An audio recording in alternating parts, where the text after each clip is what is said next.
each and every game, but he'll probably have a little bit more on this one because of last year. Yeah, I was thinking that's going to be a really cool chess match, is that you defended them so well. So, what the countermeasures are and what you guys come back with to try to contain their attack, because you did so well last year. Yeah, well, we'll certainly have some different things that we'll do this year than what we did last year.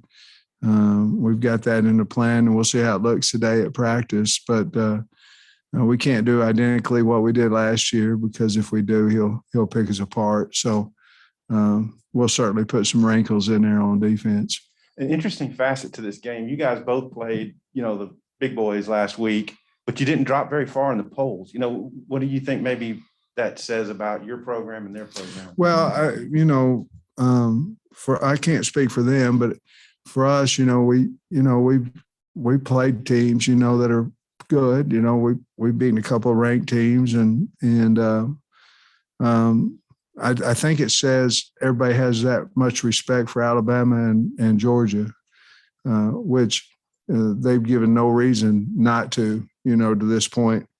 But I think that's probably what it says mostly. Both of us were on the road in a very intimidating, hostile environment. And I don't know how Ole Miss handled it. Obviously, I watched the tape, but I know it intimidated us, and we didn't play very well. And part of it was because of the crowd.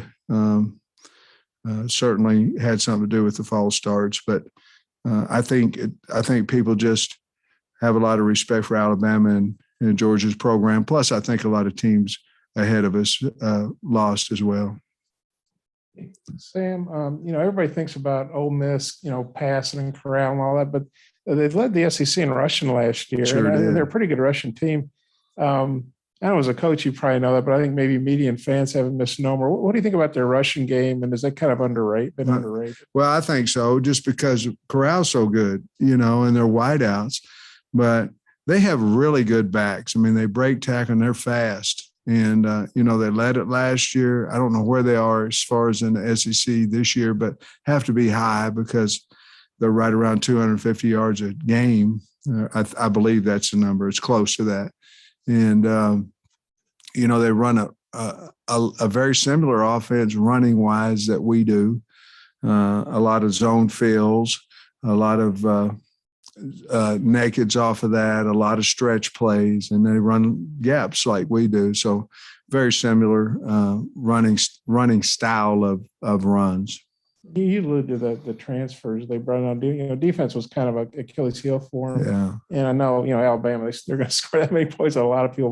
But what do you think about their defense and maybe how they've improved? I think if you go back and watch the Louisville game, to start the season, they were much, much better than at any point than that they were last year. Now, I will say this, they improved each and every week last year on defense. They ended up having pretty good defensive ball club by the end of the year. But you can see their transfers, and sometimes new people coming into your program bring a different edge to the program as well. And I don't know if this was the case or not, but I know Campbell and Reese have really added, and of course their rush edge guys that they've added to, because Sam Williams can really rush the passer along with 96 Isaiah. Coach, you mentioned not being ready for the early start last week. You have to do that again. So what do you do differently in practice this week to overcome that? I didn't hear the first part of it. Not being ready for the early start last week. Well, I mean, I think that's 100% correct. I think Georgia had a lot to do with that. I don't know exactly, except learn from last week. I don't know that we can do a whole lot about when we have pregame. I don't know that we can practice at 11. We did in the fall. I think it'll just be try to get a different mindset going in there.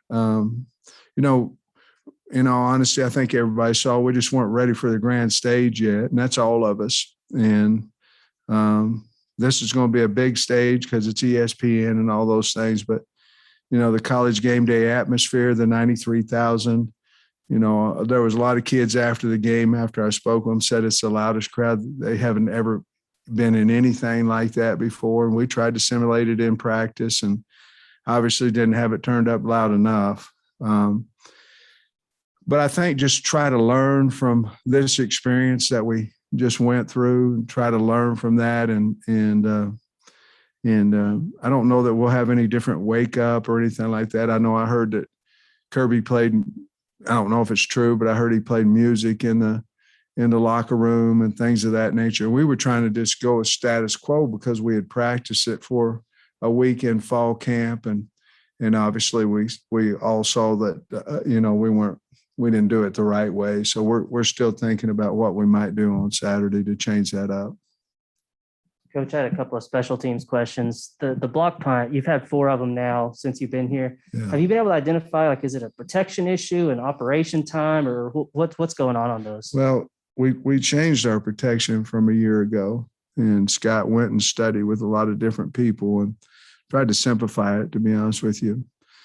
The one versus Rice was just, we didn't block out on a guy, and he wasn't trying to block it. He just wasn't blocked, and he ran in there and blocked the punt. That was just a mental error. The one Saturday, basically they had what we call the hog, and he was on our zone side, and he came on the snap of the ball back to our man side, which basically on what happened, it made us outnumbered. And to be honest with you, there was 2 things that happened. We got beat at right guard, and the right guard, his man kind of ran into our personal protector, and which basically meant we hit half of the guy coming in to block the punt. And our punter was also outside of the wedge of the protection, and he's got to stay inside that protection because we're blocking inside out on that. And so the bottom line is we adjusted on it, but we can't get a punt block and then go to adjustments. And so we're going to change a little bit of things that we are doing, just to make sure. And, Scott and I have talked about it, and I said, we just cannot have another block punt. It's just, crushing us. And he knows that, and I know that. The whole fans know that. But we have to be ready for looks that we haven't seen, and that we're sound in whatever that is. And so we're going to do something a little bit different this week and see if that can't get us to where we don't have one blocked. And then on kickoff returns, I know, like, on punt return, there's generally like a rule, like, don't catch it if you don't back up from the 10 or whatever.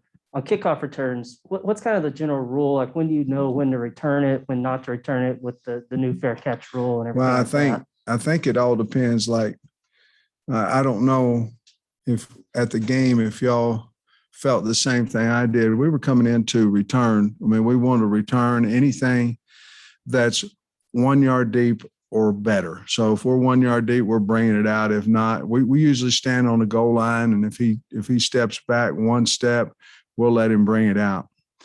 But I don't know if you felt it. I did. That first kickoff, it was in the air forever. And so immediately, I think we brought it back to the 17 or 18 yard line.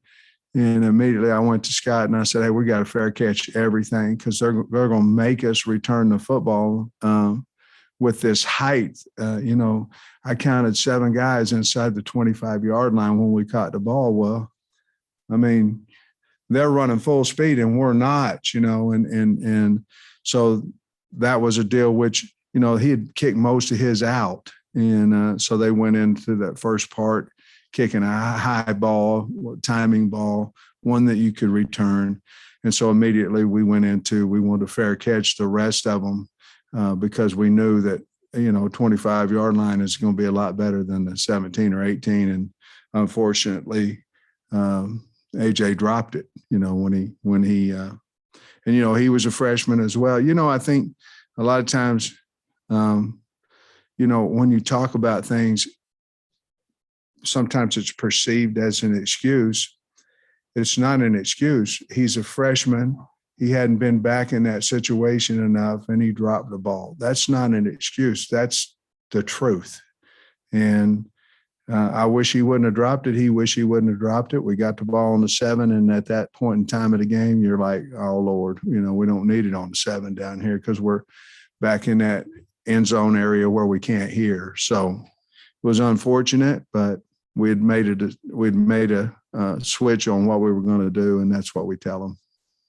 With the offensive line, because you've been so successful the first 4 games, do you do anything different in practice after a game like the last one, or just keep doing what you've always done? I think every week you look at your personnel, and you certainly want to get the best players you can on the field. I don't think that what you do is you learn from a game like this. You learn as a coach, what you did wrong as well. But I don't think if you've had success prior to, you can't just say, well, Georgia's that good, but they are. And so you have to figure out, is our personnel strong enough to block elite players? And so we're going to look at some different combinations in there. We're going to get some guys, maybe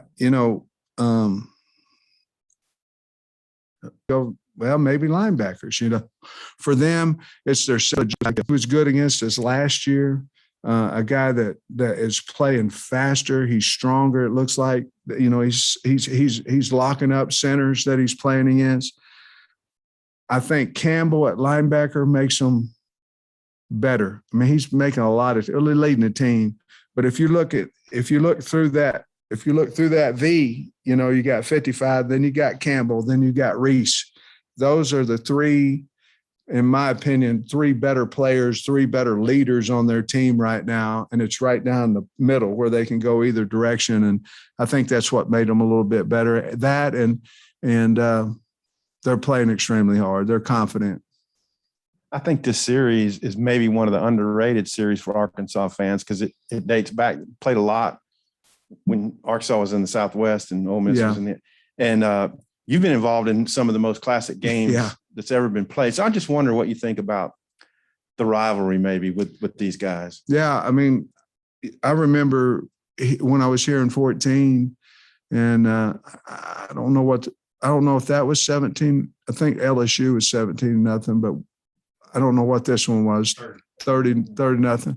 And they had some premier D linemen and all that. And, we were on a roll at that point, and I can remember that and how physical the game was. And then I guess the next year in 15, was a Hunter Heave, and man, what a game that was. Go down in history of Arkansas. I mean, what a wonderful game, and went for 2 and the quarterback ran in there, and Allen went in there on that. And then last year, getting our first home win in the SEC in however long it was, that was a big deal. So, to be honest with you, Ole Miss and Arkansas, to me, ought to be a rival game, sort of like us in Missouri, and I think it's working its way into that more and more because, again, you see probably 2 very similar as far as talent, teams and things of that nature. And I'm not discarding Corral because he's exceptional, but probably 2 teams very similar talent-wise. And how you hear anything from KJ on how he came out of the games? He's feeling better and everything. Yeah, I think he's absolutely 100%. So that was good, and I wanted him out of there in the fourth quarter because I felt like he was healthy, and Malik needed an opportunity to go in there in that type of environment and see what he could do as well. I just wondered how well Lane Kiffin, and he's a pretty flamboyant guy. Maybe not. You guys are a little different personality-wise, but he's obviously a great offensive mind. I just wondered how well do you know Lane, and what do you think of him? I don't know Coach Kiffin well at all. We've been together in recruiting. I've seen him at different schools and visited and things when I was an assistant coach. His dad came over in 1978, and his dad watched the Miami, Oklahoma Grove, Oklahoma game in 1978. And Miami was number 1 and we were number 100 in the league below them.